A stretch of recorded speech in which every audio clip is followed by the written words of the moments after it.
मैं Babita Rani, PGT English, government girls senior secondary school मुरथलटा।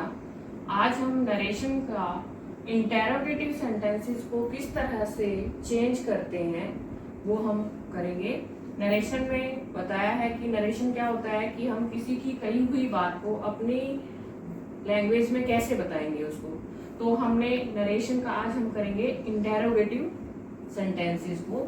सबसे पहले हमें ये देखना है कि जो रिपोर्टिंग वर्ब होती है, रिपोर्टिंग वर्ब कौन सा पार्ट होता है जहां इन्वर्टेड कोमा शुरू होता है उससे पहले वाला पार्ट, उसको हम बोलते हैं रिपोर्टिंग वर्ब। कि अगर रिपोर्टिंग वर्ब में सेड टू आया हो तो उसको हम आस्क्ड में या इंक्वायर्ड में चेंज करते हैं। देखो जैसे इसको हम बोलेंगे रिपोर्टिंग वर्ब, क्या बोलेंगे इसको? Reporting verb. तो इसमें जो सेड टू आएगा उसको हम आस्क्ड में या इंक्वायर्ड में चेंज करेंगे। और ये पहचान कैसे होगी आस्क की कि पीछे जो है वो क्वेश्चन मार्क दे रखा है, उसी को हम बोलते हैं इंटेरोगेटिव सेंटेंसेस। तो इस क्वेश्चन मार्क को हमने जो है वो किस में चेंज कर देना है? सेड टू को आस्क्ड में। फिर सेकंड हम क्या बात ध्यान रखेंगे कि अगर रिपोर्टेड स्पीच, आप देखो इन्वर्टेड कोमा के अंदर वाला जो हिस्सा है उसको हम रिपोर्टेड स्पीच बोलते हैं। रिपोर्टेड स्पीच का अगर शुरुआत में हेल्पिंग वर्ब वो आए हुए हैं जिसका फर्स्ट वर्ड WH से शुरू नहीं होता है, जैसे do, does, did, is, am, are, was, were, has, have, had, will, would, can, could, should, shall, may, might, must. तो ये वर्ड जो क्वेश्चन टैग बनाता है, अगर वो हेल्पिंग वर्ब ये इनमें से कोई एक है तो जो कंजंक्शन है वो इफ या वेदर वहां पर लगती है। जैसे हम इसी को चेंज करते हैं, ही सेड टू को हमें पता है किसमें चेंज करना है? आस्क्ड में। He asked me. अब हमने यहाँ देखा क्या है, WH फैमिली से रिलेटेड तो कोई वर्ड नहीं है, डू लिखा हुआ है, तो हमने क्या लगाया? Conjunction if. इफ ही, अब ये ही कैसे चेंज हुआ? फर्स्ट पर्सन था, सब्जेक्ट की तरफ गया तो आई माई मी की टेबल के अनुसार वो ही में चेंज हो गया, ही। अब डू को हमने हटाया क्योंकि हमें इस जो है क्वेश्चन मार्क को हटाना होता है, नरेशन में क्वेश्चन मार्क को हटाना होता है, तो इसीलिए हम जो है क्या करेंगे, इस डू को जब हम हटा रहे हैं तो यहाँ पर उसकी जो फॉर्म थी पहले सिंग, उसको जो है सेकंड फॉर्म में चेंज करेंगे। इफ ही सैंग ए सॉन्ग और नाउ को देन में।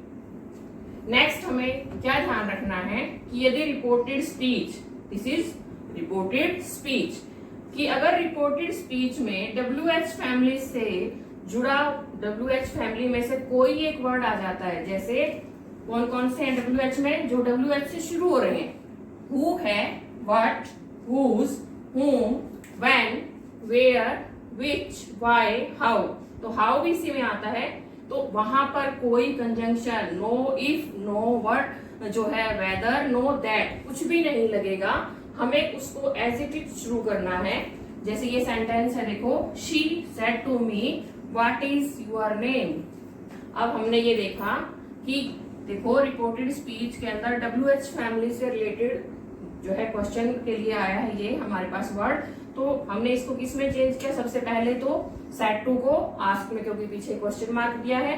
शी आस्क्ड मी व्हाट, यहाँ कोई know if, know that, know whether, कुछ नहीं।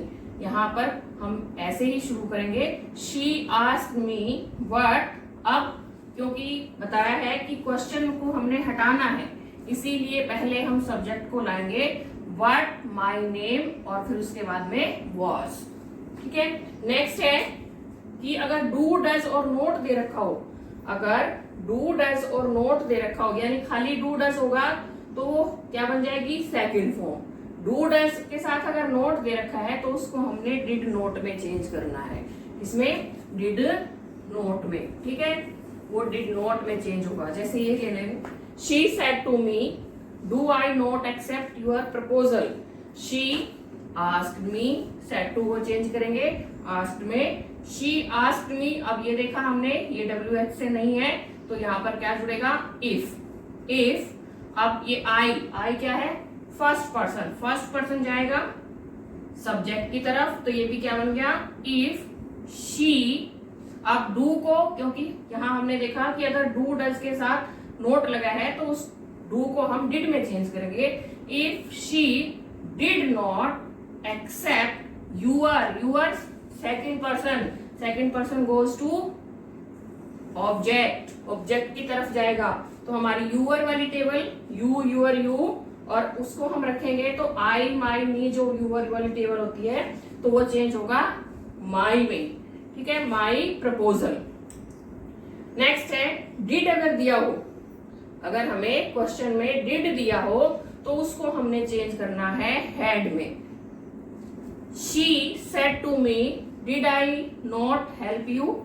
शी आस्क्ड मी, वही WH हमने देखा नहीं है, तो इफ, अब आई है फर्स्ट पर्सन, गया सब्जेक्ट की तरफ, आई का हो गया शी, डिड को चेंज करना है हैड में। इफ शी हैड नॉट, अब हैड आ गया तो वर्ब की third form, if she had not help me. तो इस तरह से हमने ये 2 रूल आज सीखे हैं। सबसे पहले एक तो ये है कि जब भी क्वेश्चन मार्क हम देखेंगे उसको हम सेड टू को आस्क में, इंक्वायर्ड में चेंज करेंगे। नेक्स्ट, अगर WH फैमिली से रिलेटेड वो वर्ड नहीं है क्वेश्चन वाला, तो वहां पर हम जो है इफ या वेदर का यूज करेंगे कंजंक्शन का। और अगर रिपोर्टेड स्पीच में WH फैमिली से जुड़ा वर्ड शुरू हो रहा है तो हम वहां पर कोई कंजंक्शन यूज नहीं करेंगे। नेक्स्ट, डू और डज, और साथ में अगर नोट दिया है तो उस डू डज को हम डिड में चेंज करेंगे। और अगर वो क्वेश्चन जो है डिड से शुरू हो रहा है तो उस डिड को हम हैड में चेंज करेंगे। तो ये कुछ रूल्स हमें नरेशन के इंटेरोगेटिव सेंटेंसेस को चेंज करते हुए ध्यान में रखने हैं। उम्मीद करती हूँ आपको कुछ समझ में आए होंगे। Thank you.